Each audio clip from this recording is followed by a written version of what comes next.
अस्सलाम वालेकुम। आज हम पढ़ेंगे कार्बोहाइड्रेट। What is carbohydrate? पहले इसको डिफाइन करते हैं। कार्बोहाइड्रेट आर पॉलीहाइड्रोक्सी एल्डिहाइड और polyhydroxy ketone are their derivatives.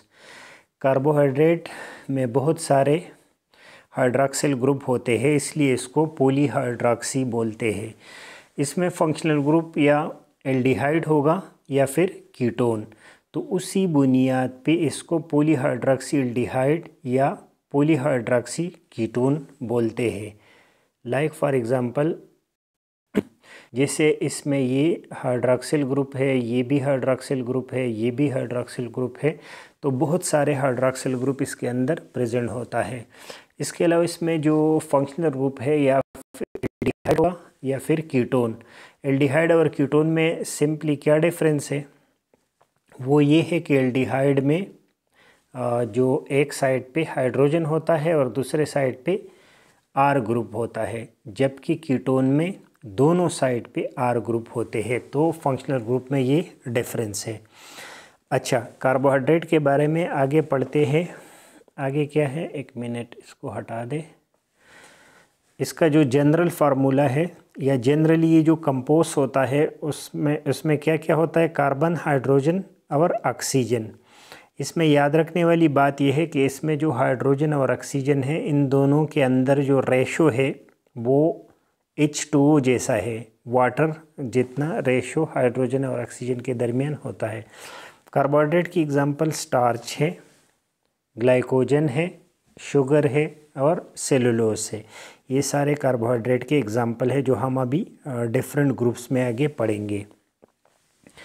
चले नेक्स्ट स्लाइड करते हैं। क्लासिफिकेशन इसकी पढ़ते हैं। तो क्लासिफिकेशन इसकी सिंपली किस तरह है? मोनोसेक्राइड है, ओलिगोसेक्राइड है और पॉलीसेक्राइड है। तीन किस्म के सेक्राइड है इसमें। मोनोसेक्राइड सबसे सिंपलेस्ट है। ये फर्दर डिकम्पोज नहीं होता, इसकी हाइड्रोलिसिस नहीं होती फर्दर सिंपल शुगर में। मोनोसेक्राइड के अंदर अगर एक कार्बन है, एक कार्बन इसमें नहीं होता, इसमें 3 से लेके 7 तक कार्बन होते हैं। तो अगर तो इसमें एक कार्बन है तो हम इसको फिर क्या कहेंगे? हम इसको ट्रायोस कहेंगे। जबकि अगर 4 कार्बन है तो टेट्रोस, 5 कार्बन है तो पेंटोस, हेक्सोस 6 कार्बन और हेप्टोस अगर इसमें 7 कार्बन है तो 3 से लेके 7 तक मोनोसेक्राइड में कार्बन होते हैं। अच्छा, नेक्स्ट ओलिगोसेक्राइड। इसमें ये जो है ये मोनोसेक्राइड से मिलके बना होता है। कितने मोनोसेक्राइड से? 2 to 10 मोनोसेक्राइड इसके अंदर होता है। अगर आप ओलिगोसेक्राइड की हाइड्रोलिसिस करेंगे तो इससे फर्दर क्या बनेगा? सिंपल 2 से 10 मोनोसेक्राइड इससे बनेंगे। 2 वाले को डाइसेक्राइड बोलेंगे, 3 वाले को ट्राइसेक्राइड, टेट्रासेक्राइड, इसी तरह आगे इसको हम डिवाइड करते रहेंगे। लेकिन जो सबसे कॉमन है उसका नाम क्या है? डाइसेक्राइड। डाइसेक्राइड बहुत ज़्यादा कॉमन है। आगे हम पढ़ेंगे अभी कि इसमें माल्टोज है, लैक्टोज है और सक्रोज है जो कॉमन है। पॉलीसेक्राइड को हम इसी तरह जानेंगे कि इसमें 2 से 10 से ज़्यादा मोनोसेक्राइड होते हैं। अगर हम इसकी हाइड्रोलिसिस करेंगे तो ये 10 से ज़्यादा मोनोसेक्राइड देंगे। ये इसकी क्लासिफिकेशन हम स्ट्रक्चरली करते हैं, जैसे सेलुलोज से, यानी स्ट्रक्चर बहुत सारे इससे बने होते हैं, सेल वॉल का स्ट्रक्चर, तो उसी हवाले से इसको स्ट्रक्चरल पॉलीसेक्राइड बोलते हैं। स्टोरेज जो पॉलीसेक्राइड है वो जैसे स्टार्च है, ग्लाइकोजन है, वो स्टोरेज है क्योंकि वो स्टोरेज मॉलिक्यूल का काम करता है ऑर्गेनिज्म के अंदर। चले नेक्स्ट करते हैं। और क्या है नेक्स्ट? मोनोसेक्राइड के बारे में पढ़ते हैं। What is monosaccharide? इसमें 3 से 7 तक कार्बन होते हैं, can not be further hydrolyse into simple sugar. और ये सबसे सिंपलेस्ट शुगर है, वेरी स्वीट इन टेस्ट है। अगर हम कंपैरिजन इसकी करें ओलिगोसेक्राइड या पॉलीसेक्राइड के साथ तो ये वेरी स्वीट होते हैं टेस्ट में। इजीली सोलुबल इन वाटर है, अगर हम पानी के अंदर डालेंगे तो इसकी सोलुबिलिटी सोल्युबिलिटी बहुत ज़्यादा है जैसे ग्लूकोज है। इसका जनरल फार्मूला CnH2n है। एग्जाम्पल इसकी ग्लूकोज है, फ्रक्टोज है और गैलेक्टोज है। चलिए नेक्स्ट स्लाइड में हम पढ़ेंगे ओलिगोसैकेराइड। ये जो हमने थोड़ा सा इसको ड्रा किया है ग्लूकोज को, तो ग्लूकोज का ओपन चेन है पहले। तो ओपन चेन में ग्लूकोज किस तरह है, इसके अंदर हमने पढ़ा कि कितने कार्बन हैं, 6। जैसे ये 1 2 3 4 5 6 तक कार्बन है इसमें, और बहुत सारे हाइड्रॉक्सिल ग्रुप है, जैसे ये हो गया, ये हो गया, बहुत सारे हाइड्रॉक्सिल ग्रुप है। और एक इसमें एल्डिहाइड फंक्शनल ग्रुप है। कार्बोनाइल कार्बन के एक साइड पे हाइड्रोजन है और दूसरे पे R ग्रुप, तो ये एल्डिहाइड इसका फंक्शनल ग्रुप हो गया। ये ओपन चेन है किसका, ग्लूकोज का। जबकि इसी ग्लूकोज के ये दो जो आगे बने हैं ये क्या है, ये रिंग फॉर्म है। अब अल्फा ग्लूकोज और बीटा ग्लूकोज में डिफरेंस क्या है, वो सिंपल इस हाइड्रॉक्सिल ग्रुप है। ये ऊपर की तरफ है तो ये बीटा ग्लूकोज है, और अगर यही हाइड्रॉक्सिल ग्रुप नीचे की तरफ है तो इसको हम अल्फा ग्लूकोज कहेंगे। चले नेक्स्ट स्लाइड पे करते हैं, और उस पे क्या है, oligosaccharide. What is oligosaccharide? It give 2 to 10 monosaccharide upon hydrolysis. अगर हम ओलिगोसैकेराइड की हाइड्रोलिसिस करते हैं तो ये हमें 2 to 10 मोनोसैकेराइड देते हैं। ये लेस स्वीट होते हैं अगर हम कंपैरिजन करें मोनोसैकेराइड के साथ, लेकिन पॉलीसैकेराइड से ज़्यादा ये स्वीट होते हैं। ये लेस सॉल्युबल है मोनोसैकेराइड से, और these monomers are bonded together by glycosidic bond. ये एमसीक्यूज है कि जो मोनोमर है ये आपस में जिस बॉन्ड के साथ कनेक्टेड है उसका नाम है glycosidic bond. Example of disaccharide are maltose, sucrose, और तीसरा जो है वो लैक्टोस है। माल्टोस को कॉमनली फ्रूट शुगर कहते हैं, सक्रोस को टेबल शुगर, जबकि लैक्टोस को मिल्क शुगर कहेंगे। ये इसके कॉमन नेम है जो आपने याद रखना है। माल्टोस 2 ग्लूकोज मॉलिक्यूल से मिलके बना होता है। लैक्टोस जो है वो ग्लूकोज और गैलेक्टोज से, जबकि सक्रोज जो है वो ग्लूकोज और फ्रक्टोज से मिलके बना होता है। तो आपने एमसीक्यूज के लिए याद रखना है इसकी कंपोजिशन के माल्टोस, लैक्टोस, सक्रोज कौन से 2 मोनोमर से बने हैं, और ये डाइसैकेराइड है जो कि कॉमन है। और इसके कॉमन नाम भी आपने याद रखने हैं कि माल्टोस को फ्रूट शुगर कहेंगे, सक्रोस को टेबल शुगर, जबकि लैक्टोस को मिल्क शुगर कहते हैं। नेक्स्ट स्लाइड करते हैं और पढ़ते हैं polysaccharide. What is polysaccharide? Polysaccharide on hydrolysis give rise to more than 10 monosaccharide. एक ये इसकी डेफिनेशन हो गई। ये बिल्कुल टेस्टलेस होता है, इनसॉल्युबल इन वाटर, वाटर में ये इनसॉल्युबल होते हैं। जबकि इसकी एग्जाम्पल जो है वो स्टार्च, सेलुलोज, ग्लाइकोजन और काइटिन है। स्टार्च जो है is made up of thousands of glucose, बहुत सारे ग्लूकोज मॉलिक्यूल स्टार्च के अंदर होता है। ये अनब्रांच होते हैं और common in seed of some plant, क्योंकि प्लांट के अंदर जो खुराक जो स्टोरेज होता है वो किस शक्ल में होता है, स्टार्च के शक्ल में, और ज़्यादातर कहाँ पे स्टोर होता है, सीड्स में। चले नेक्स्ट, ग्लाइकोजन जो है वो 20,000 ऑफ ग्लूकोज से बना होता है। इसमें बहुत सारे ब्रांचेज होते हैं, ये ब्रांच्ड होता है।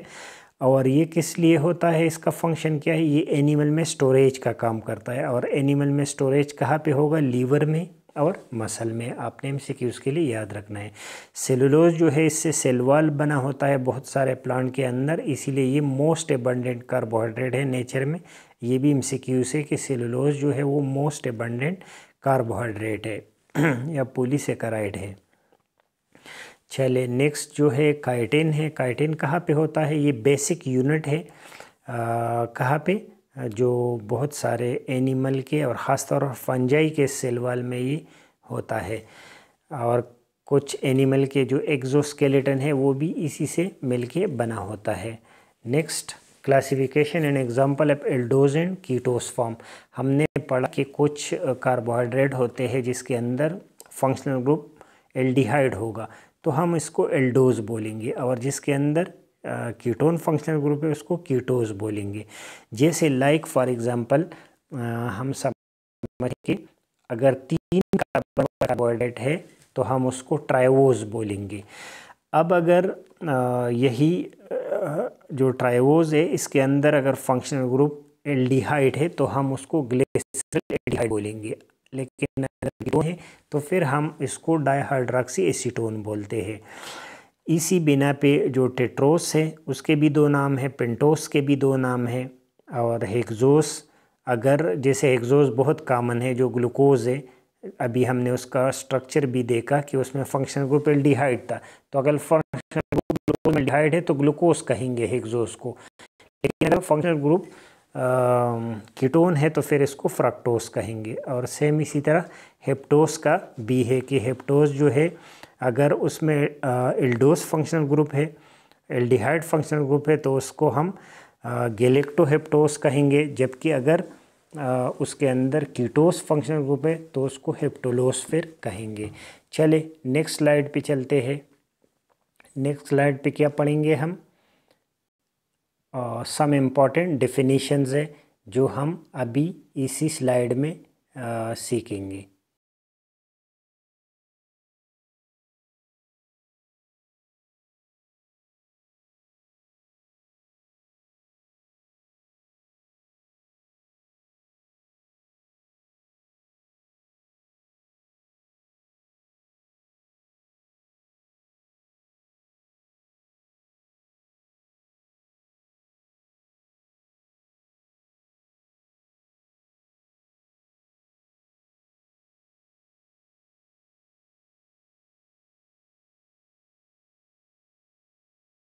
दोबारा ऑन करते हैं।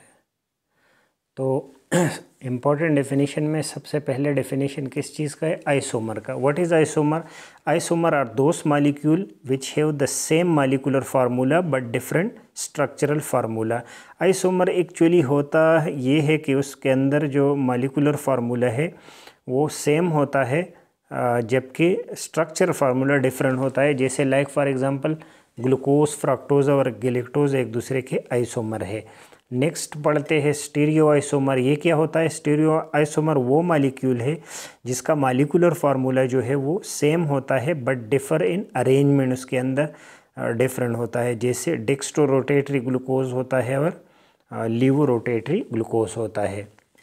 ऑप्टिकल आइसोमर भी स्टीरियो आइसोमर है, लेकिन उसमें क्या डिफरेंट होता है, ये एग्जैक्टली एक दूसरे का मिरर इमेज होता है। जैसे आईने में जो एक साइड का स्ट्रक्चर दूसरे साइड में आता है और दूसरे साइड का अगले साइड में आ जाता है, लेफ़्ट का राइट और राइट का लेफ़्ट। सेम इसी तरह ऑप्टिकल आइसोमर है कि इसका स्ट्रक्चर अगर OH इस साइड पे है तो इसके L में OH दूसरे साइड पे होगा, तो ये ऑप्टिकल आइसोमर है। नेक्स्ट हम पढ़ते हैं फंक्शन ऑफ कार्बोहाइड्रेट। कार्बोहाइड्रेट होते किस लिए है? सबसे इम्पॉर्टेंट इसका जो फंक्शन है ये सोर्स ऑफ एनर्जी है। 1 ग्राम के जो कार्बोहाइड्रेट है वो हमें 4.2 किलो कैलोरी एनर्जी देता है, तो ये इंस्टेंट सोर्स है एनर्जी का। Carbohydrate like complex sugar are store house of simple sugar. Like grapes के अंदर 27% ग्लूकोज स्टोर होता है, हनी के अंदर फ्रक्टोज और ग्लूकोज स्टोर होता है। कार्बोहाइड्रेट जो है in the form of cellulose and chitin क्या करता है, सेल वॉल देता है, और सेल वॉल का क्या काम क्या है, सपोर्ट देना प्लांट को। कार्बोहाइड्रेट लाइक स्टार्च जो है वो प्लांट के अंदर स्टोरेज का काम करता है, जबकि ग्लाइकोजन एनिमल के अंदर स्टोरेज का काम करता है। ये हमने पढ़ा आज कार्बोहाइड्रेट के बारे में। आसान था, आप देख ले। अगर आपको पसंद आता है तो हमारा चैनल सब्सक्राइब कीजिएगा, और अगर कुछ मुश्किल है तो आप कमेंट्स में पूछिएगा। अल्लाह हाफिज़।